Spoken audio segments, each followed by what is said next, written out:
Hello everyone and welcome back to Terrain Tutorials. Today we're going to talk about this, hot glue, or more importantly, hot glue guns. Now they come in all different shapes and sizes, some have different heat settings, low, medium and high. The one I use, which is probably the one most people use, has one setting, which is lava.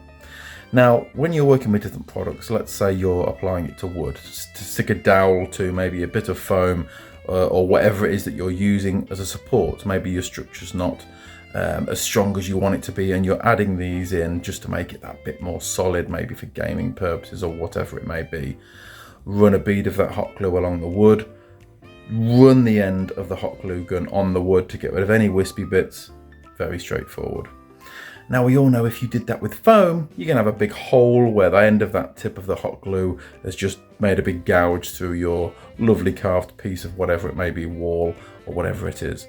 So this video is going to show you how to never have to worry about wispy bits, which is the bane of pretty much everyone's life that uses hot glue guns. And I've seen loads of different tutorials on this and none of them really work. I mean, you can't just add hot glue, pull it away because you get a wispy bit. You can't do it from above because when it falls, it's going to obviously go off to the side because it just always does, wispy bit. You can't go underneath because then it's going to fall and go on the gun or your hand, wispy bits.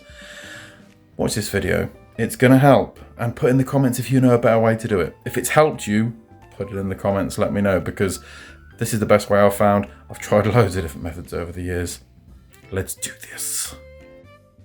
Now what I like to do is squeeze the trigger and then leave it a couple of seconds just to see if any comes out, because as you're pushing the dry glue into the gun, it's slowly melting, which is forcing the already melted piece of glue in the tip of the gun out of the end. If you squeeze too hard, then you risk overloading the piece, potentially ruining it and making it much more difficult to lose later on.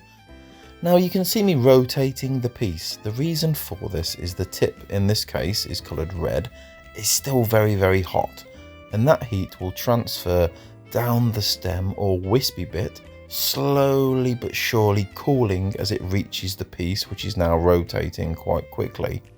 Now I've slowed this next clip down as much as I can, and it's just to show you exactly what I mean.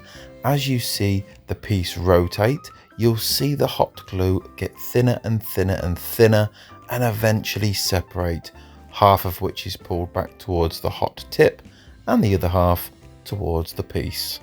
Now the reason I'm rotating it is to constantly keep it moving. It helps it cool down, it keeps it agitated, and it stops it drooping, which eventually would just keep going and going and going and create those nasty wispy bits which we want to avoid.